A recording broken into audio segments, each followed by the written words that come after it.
Hello viewers, welcome to Kowsis Foodbook. இன்னைக்கு நம்ம Kowsis Foodbookல எல்லாருக்கும் பிடிக்கிற மாதிரி ஒரு கீரை மசியல் எப்படி பண்ணுறதுன்னு பார்க்கலாம். இதில் உப்பு, புளிப்பு, காரம் எல்லாம் சேர்ந்து ஒரு பெர்ஃபெக்டான டேஸ்ட்டாக இருக்கும்.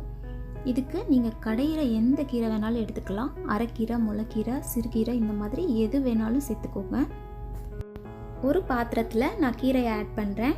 உங்ககிட்ட மண்சட்டி இருந்ததுன்னா நீங்கள் அதில் செஞ்சு பாருங்கள். உண்மையாகவே அதோட டேஸ்ட் தனி தாங்க. எங்கள் வீட்டில் நாங்கள் எப்போவுமே மண்சட்டியில் தான் செய்வோம்.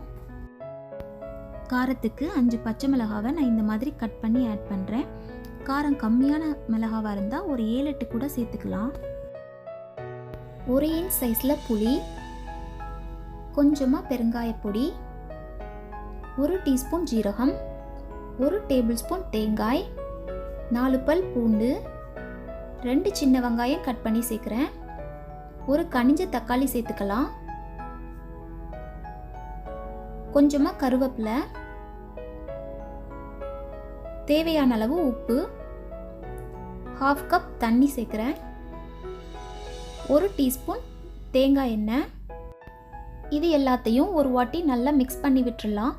கீரை வேகிறதுக்கு ரொம்ப டைம் எடுத்துக்காது, ஆனால் இந்த தக்காளி, வெங்காயம் எல்லாம் கொஞ்சம் வேகிறதுக்கு கொஞ்சம் டைம் எடுத்துக்கும். அதனால் அது எல்லாத்தையும் கீழே வர்ற மாதிரி கலந்து விட்டு குக் பண்ணிக்கலாம்.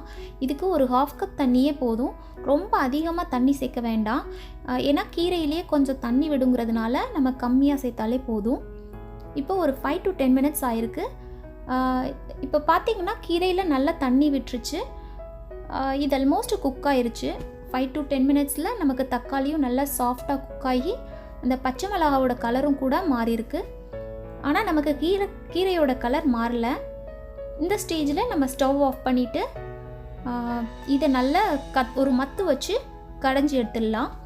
மத்து இல்லைன்னா நீங்கள் ஒரு பொட்டேட்டோ மேஷர் இது மாதிரி ஏதாவது யூஸ் பண்ணிக்கலாம். அப்படி இல்லைன்னா ஒரு மிக்சர் ஜாரில் போட்டு ஒரு 5 to 10 பல்ஸ் நீங்கள் அடிச்சிங்கன்னா போதும். ரொம்ப அதிகமாக கிரைண்ட் பண்ண வேணாம். நீங்கள் இதை கடையிறப்போ தண்ணி எல்லாத்தையும் ரிமூவ் பண்ணிவிட்டு கடைஞ்சிங்கன்னா உங்களுக்கு ஈஸியாக கடைய வரும். இது மாதிரி கடைஞ்சி எடுத்துக்கலாம். இதை ஃபர்தராக குக் பண்ண வேணாம். இப்போ ஒரு பேனில் கொஞ்சமாக ஆயில் சேர்க்குறேன். எண்ணெய் சூடானதும் 1 டீஸ்பூன் கடுகு சேர்த்துக்கலாம். கடுகு வெடிக்க ஆரம்பிச்சிருச்சு. இப்போ ஒரு 2 சின்ன வெங்காயம் கட் பண்ணி வச்சுருக்கேன், அதையும் சேர்க்குறேன். லேசாக வதக்கிக்கலாம்.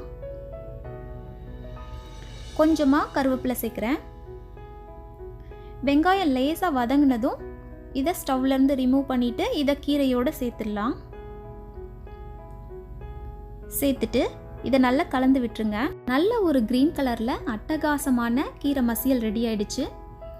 இந்த ரெசிபியை உங்கள் வீட்டில் ட்ரை பண்ணி பார்த்துட்டு உங்களோட ஃபீட்பேக்கை எங்களோட ஷேர் பண்ணுங்கள்.